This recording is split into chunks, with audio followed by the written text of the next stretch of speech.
जम्मू और कश्मीर जिला पुंछ में धार्मिक समाज सेवक श्री प्रदीप शर्मा ने प्रेस कॉन्फ्रेंस को किया संबोधित। जिले के प्रतिष्ठित धार्मिक समाज सेवक श्री प्रदीप शर्मा ने आज जिला पुंछ में एक प्रेस कॉन्फ्रेंस को संबोधित किया। उन्होंने समाज में भाईचारा, धार्मिक सौहार्द और सामाजिक एकता को बढ़ावा देने की आवश्यकता पर जोर दिया। प्रेस वार्ता के दौरान श्री शर्मा ने कहा कि आज का समय आपसी समझ और सहयोग का है। उन्होंने युवाओं से आह्वान किया कि वे नफरत और भेदभाव के ऊपर उठकर एक मजबूत और एकजुट भारत के निर्माण में भागीदार बने। संवाददाता अमरजीत सिंह। समाज सेवा सोसाइटी धर्मी प्रदीप शर्मा डिस्ट्रिक्ट पुंछ से बिलोंग करता हूँ। और मेरा कहने का मतलब ये है कि जो यात्रा का सिस्टम है ये 27 तारीख से शुरू होगा। तो मेरा कहने का मतलब है कि देखो, रोड की कनेक्टिविटी जो है ये बस यात्रा में ही सारे काम चलते हैं। मैं कहता हूँ यात्रा से पहले काम होने चाहिए। साल पूरा पड़ा रहता है, साल में काम होने चाहिए ताकि साल में 12 महीने रोड जो है इसकी कनेक्टिविटी ठीक रहे।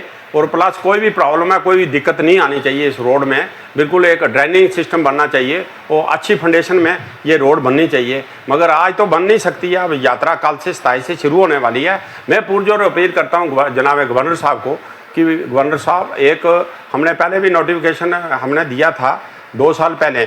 तो उसमें उस नोटिफिकेशन में रखा था, हमारे डिमांड रखी थी। एक हमारा मसला था कि जो मंदिर के सामने बस स्टैंड होना चाहिए, मिनी बस स्टैंड होना चाहिए। क्योंकि यात्री जब भी आता है तो गाड़ियों लगाने में इतनी दिक्कत है कि अंदाज़ा नहीं है। चाहे जिसको क्लैम दो, चाहे जिसकी जगह लेनी है लेकर, तो उधर एक बस स्टैंड बनना चाहिए। प्लस सेकंड नंबर पर जो है हमारे महात्मा के लिए जब वो शेड बनते हैं, कच्चे शेड है, उसमें जब ज़्यादा बारिश जो है वो शेडों के अंदर होती है तो बाहर कम होती है। तो मैं कहता हूँ कि एक परमानेंट और जदीद अच्छा पावरफुल एक जो है हमारा जो महात्मा के लिए 100 शेड जो है उधर बनना चाहिए ताकि उनको दिक्कत ना आए। तो इसलिए मैं ये सेकंड डिमांड हमारी यही थी। और उसके बाद जो है हमारी डिमांड जो पुंछ की डिमांड है, पुंछ की है कि हमारा जो हाल है इधर पुंछ का जो एक 2000 यात्रियों का हाल बनना चाहिए, जिसमें जो कि आने वाले समय में पुंछ वालों को भी कोई कमी पेशी हो, सुख दुख में वो हाल काम कर सके। तो वो हाल एक बनना चाहिए जिसमें बाथरूम, लैट्रिन, हर सिस्टम फैसिलिटी होनी चाहिए। और इधर भी जो है 50 शेड बनना चाहिए जिसमें लोग अक्सर इधर कोई धार्मिक प्रोग्राम होते हैं इस ग्राउंड में, तो उसमें जो है कि वो शेड बनने चाहिए जिसमें कि वो लोगों के काम आ सकें और वो जो है हाल है वो भी काम आ सके। यात्रियों के लिए बनेगा, चलो हमारे पुंछ के लोगों को भी काम आएगा। तो एक स्टेज टाइप जो है हाल एक बनना चाहिए जिसमें 2000 आदमी रह सके। एक ये भी था। और उसमें वो वाला जो है मैंने बोला कि इसके जो स्टॉल लगाते हैं उनको भी बड़ी दिक्कत आती है। तो बाकी जो है जब जो बर्फानी बाबा की जब यात्रा होती है जम्मू से रजिस्ट्रेशन होती है, मैं कहता हूँ कि रजिस्ट्रेशन जो है एक ही होनी चाहिए, जो कि बर्फानी बाबा की प्लस बूढ़ा अमरनाथ की एक ही रजिस्ट्रेशन होनी चाहिए। जो जम्मू से जाए बर्फानी बाबा के पास, उधर से यात्रा होकर तो सीधा बूढ़ा ये पीर की गली से होकर ये मुगल रोड से होकर वापस एक दिन के लिए डिस्ट्रिक्ट पुंछ में स्टे करे। और उसके बाद जो है यात्रा वापस जो मंडी से होकर मत्था टेक कर जो यात्रा है मंडी से होकर तीर्थस्थान में, मंडी तीर्थस्थान से होकर तो वापस जो है वो चली जाए अपने स्थानों में, वापस जम्मू से वापस हो जाए। तो ये हमारी डिमांड है गवर्नर साहब को। तो बाकी ये है कि जैसे कि ट्रेन का मसला है, अगर श्रीनगर में सब कुछ मिल सकता है गवर्नर साहब, तो ये पुंछ में या हमारे डिस्ट्रिक्ट में मिलना कोई बड़ी बात नहीं है। ये 2-3 बार ये पास हो चुका है पुंछ का रेलवे का जो है रेलवे पुंछ का पास हो चुका है कि पुंछ के लिए रेलवे जो है सिस्टम जो है पास हो चुका है।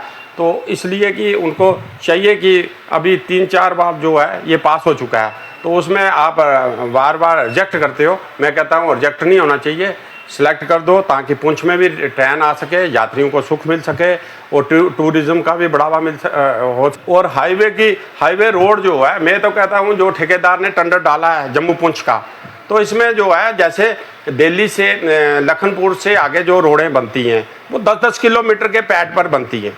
10 किलोमीटर रोड को फाइनलाइज करते हैं, फिर आगे 10 किलोमीटर रोड बनती है। मगर मुझे समझ नहीं आती ये पुंछ, जम्मू से पुंछ तक ये कौन सा टेंडर डाला है, कैसे डाला है, किसने डाला है, क्या काम कर रहा है, क्या पता ठेकेदार को समझने में क्या दिक्कत आ रही है, ये मुझे नहीं है। चलो मैं कहता हूँ मालिक ही कोई ऐसा सिस्टम रखे ताकि 10 किलोमीटर रोड जो है वो बन पाए, ताकि ये रोडों की आज इतनी कंडीशन ख़राब है, कम से कम वो कंडीशन जो है इतनी बुरी ना होती अगर 10 किलोमीटर का एरिया ले लेते हैं अगर जिसने टेंडर डाला है ठेकेदार ने।